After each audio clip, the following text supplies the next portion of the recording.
ត្បូងផុតដែនកាលវិលមកកំហាញសែនបានឃើញមុខអូនគប់ដួងใจ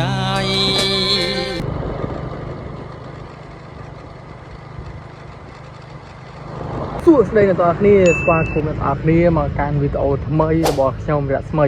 ថ្ងៃនេះខ្ញុំទៅរកកន្លែងថ្មីមួយដែលគេកំពុងល្បីបាទថាមិនខាលីស្ទឹមបារីអញ្ចឹងណាគ្នាអញ្ចឹងខ្ញុំនឹងថាទៅថ្ងៃនេះមានអត់ទេរកឃើញអត់ទេព្រោះអីខ្ញុំអត់ស្គាល់ដែរតែតលីសោះផ្សារនោះនេះគ្នាអញ្ចឹងថ្ងៃនេះខ្ញុំត្រូវកកកាយរកមើលថាខ្ញុំអាចទៅរកឃើញអត់ចឹងតើតាមដានជាមួយខ្ញុំទាំងអស់គ្នា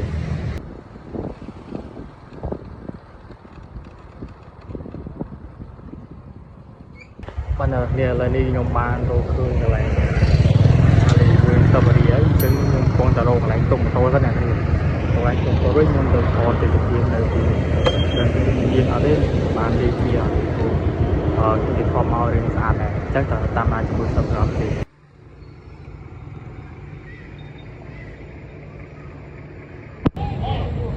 បាទអ្នកនរគ្នាឥឡូវនេះគឺខ្ញុំបានទុកម៉ូតូរួចហើយឥឡូវនេះខ្ញុំកំពុងដើរទៅដៃទៅកាន់ទីនោះហ្នឹងនេះគឺថាមនុស្សច្រើនមែនទេអ្នកគ្នាជឿហ្នឹងនេះឥ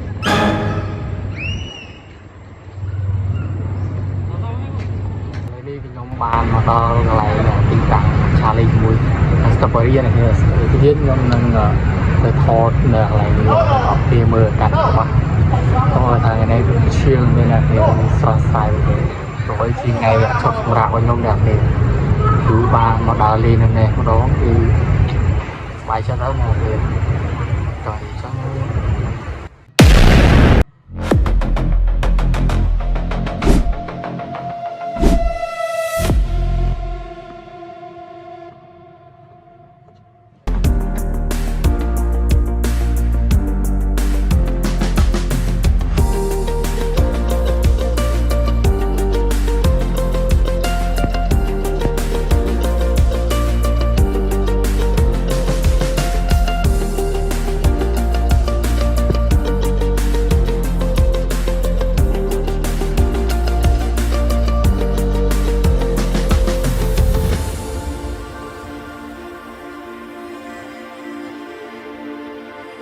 អ្នកនរគ្នាសាថ្ងៃនេះខ្ញុំជើដើរតាណាឆ្ងាយដល់គ្នាលេងតែមកប្រាសាទនេះបានថាទៅបាន3ប្រាសាទថ្ងៃនេះតែថ្ងៃនេះ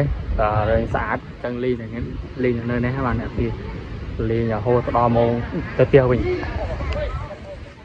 នេះសោះការរៀនស្រស់ស្រាយដែរនេះប្រហែលជើទៅលេងណាឆ្ងាយ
បាទអ្នកនរគ្នាគឺថាបងថតរូបនេះស្អាតច្រើនអ្នកគេ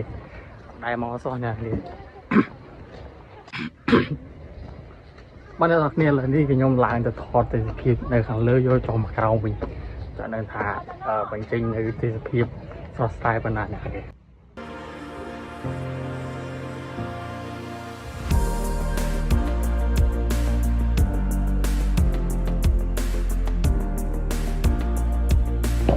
ធាតុកណែគឺក្តៅណាស់អ្នកគេតែក្តៅបែបសบายណាគេទៅភ្លៀងមិនកប់ការធ្វើវីដេអូខ្ញុំគឺត្រូវបរាជ័យប្រហើយអូនោះមកថាថតទូភ្លេងហ្នឹងថតវីដេអូnàyគេថាភ្លៀងចប់តែម្ដងតែในការរលាយដោយអាចគោឡានកិន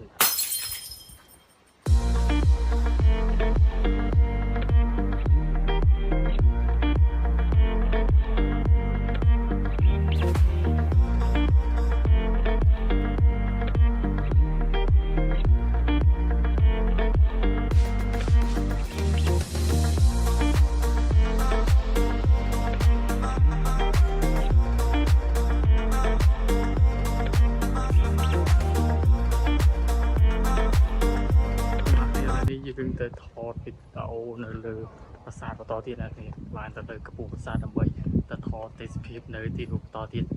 ពួកអីជិតដល់ម៉ោងត្រឡប់ទៅផ្ទះវិញហើយណាគ្នា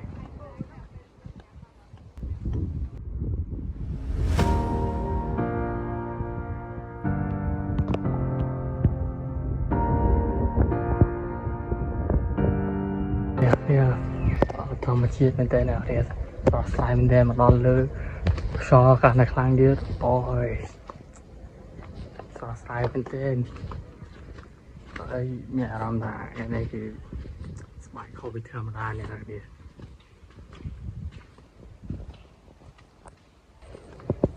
នេះណាគ្នាបើសិនជារោបានសង្សារមួយគេដប់មកដើរលេងទេគឺអូយឈៀលអស់ម៉ានក៏ស្ដាយដែរណាគ្នា Oh my god! Wow! សុខចិត្តភេគេមកអត់គេមកតែឥឡូវគឺចប់ហើយ ជិះឡានជិះទូងទៅជើងទៅត្បូងផុតតែកាលវិលមកកំហាញសែនបានឃើញមុខអូនគប់ដួងใจពុំមានមកខ្នើយពុំមានទីកាយគេឬអីនៅបានពេលមកសាជាថ្មី សួរនេះមី ចា អត់នេះមីនេះគេហៅមិនឆានេះមី នេះអីគេហៅមច្ឆា អូនេះផឹកកើតនេះមី អត់ទេ អូចប់បានខ្ញុំខំមកស៊ីរៀមថាប្រូផឹកបាច់ឆានេះអីនេះមី ព្រីចា ចា អូ ឆានោះស្អាតទេខ្ញុំថាមករោផឹកបាច់ឆានេះផឹកអត់កើតចប់បាត់ហើយ មច្ឆាដែរ បាទអរគុណច្រើននេះ ចាចាឆានោះស្អាតជាង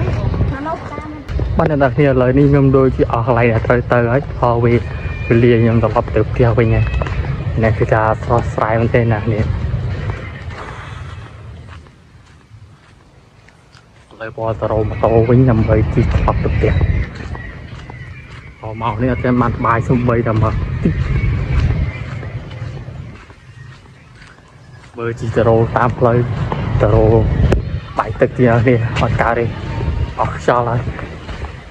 តែឥឡូវនេះខ្ញុំសូមបញ្ចប់វីដេអូរបស់ខ្ញុំតែត្រឹមនេះអរគុណសម្រាប់ការទស្សនារបស់អ្នកទាំងអស់គ្នាខ្ញុំនឹងខំប្រឹងផលិតវីដេអូថ្មីៗបន្តទៀតចែកជូនបងប្អូនទាំងអស់គ្នាទស្សនា